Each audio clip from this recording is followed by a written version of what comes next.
Theta की सभी त्रिकोणमितीय अनुपातों को cot थीटा के रूप में व्यक्त करें। तो हम जानते हैं tan थीटा बराबर क्या होता है 1 बटा में cot थीटा। ठीक है, तो tan थीटा का है तो cot थीटा लिख सकते हैं, ये cot थीटा हो गया। उसके बाद से हम लोग लिखते हैं आपको tan थीटा cot थीटा तो हुई है, अब हम लोग लिखते हैं sec थीटा।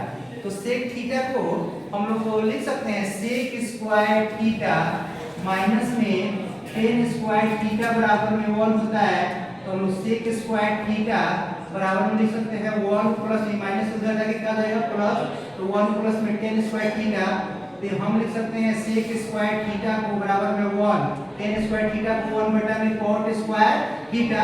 यहाँ से हम यहाँ लेते हैं तो sec स्क्वायर थीटा, यहाँ से हम लेते हैं तो sec स्क्वायर थीटा बराबर यहाँ पर हम एलसीएम लेंगे क्या हो जाएगा cot स्क्वायर थीटा, यहाँ लेंगे क्या हो जाएगा cot स्क्वायर थीटा प्लस में 1, यहाँ sec स्क्वायर थीटा है तो sec थीटा लेते हैं, यहाँ पर हम इसको रूट लगाएंगे तो क्या हो जाएगा, इसको पहले लिख लेते हैं 1 प्लस में cot स्क्वायर थीटा और बटा में यहाँ रूट लगेगा तो दोनों में से हट जाएगा तो क्या हो जाएगा cot थीटा। यहाँ से हम sec थीटा के रूप में यहाँ लिख सकते हैं 1 प्लस में cot स्क्वायर थीटा बटा में cot थीटा। देखिए सारा का सारा cot में ही आ रहा है।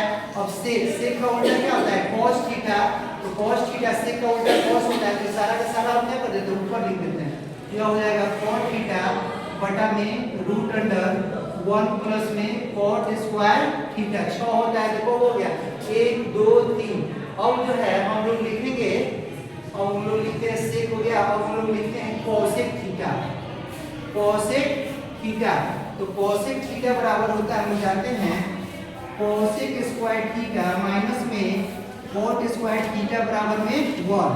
तो हम लिख सकते हैं cosec स्क्वायर थीटा बराबर है माइनस उधर जाके क्या हो जाएगा प्लस, तो 1 प्लस में cot स्क्वायर थीटा, यहाँ से लिखेंगे cosec थीटा बराबर में स्क्वायर हटाएंगे तो इधर रूट हो जाएगा तो हो जाएगा 1 प्लस में cot स्क्वायर थीटा। यानी हम यहाँ से cosec थीटा बराबर क्या लिख सकते हैं रूट अंडर 1 प्लस में cot स्क्वायर थीटा। और cosec का उल्टा साइन होता है तो हम लिखेंगे यहाँ पर sin थीटा, तो sin थीटा cosec का उल्टा होता है, इसके नीचे 1 छिपा हुआ है तो हम लिख सकते हैं 1 बटा में रूट अंडर 1 प्लस में cot स्क्वायर थीटा। तो कब हो गया 1 2 3 4 5। आई वो ऑलरेडी क्या होता है cos होता ही है, एक ऑलरेडी sin हो गया cos हो गया tan हो गया sec हो गया cosec हो गया tan थीटा। इस तरह जो है इस क्वेश्चन को हम लोग पूर्ण कर दिए। सारा का देखिए सारा cot दिया है, tan का cot आ गया, sec का भी cot के फॉर्म में आ गया, cos भी cot के फॉर्म में आ गया, cosec भी cot के फॉर्म में आ गया और sin भी cot के फॉर्म में आ गया। इस तरह ये क्वेश्चन जो है बहुत इंपॉर्टेंट है।